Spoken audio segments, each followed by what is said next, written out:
நமது பூமியை சுற்றக்கூடிய இயற்கையான செயற்கைக்கோள்தான் நிலவு. 4.5 பில்லியன் வருடங்களுக்கு முன்பாக நமது பூமி மீது இன்னொரு கிரகம் மோதியதால நிலவு உருவானதாக சொல்லப்படுது. பண்டைய காலத்திலிருந்தே மனிதர்களின் பண்பாடு, கலாச்சாரம், கடவுள் வழிபாடு, நாட்காட்டி போன்ற விடயங்கள்ல நிலவு முக்கிய அம்சமாக இருந்து வருகின்றது.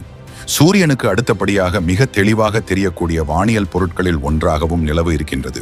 சூரிய குடும்பத்தின் 5வது மிகப்பெரிய துணைக்கோளாகவும் சூரிய குடும்பத்தின் 2வது அடர்த்தியான துணைக்கோளாகவும் நமது பூமியின் நிலவு இருக்கின்றது.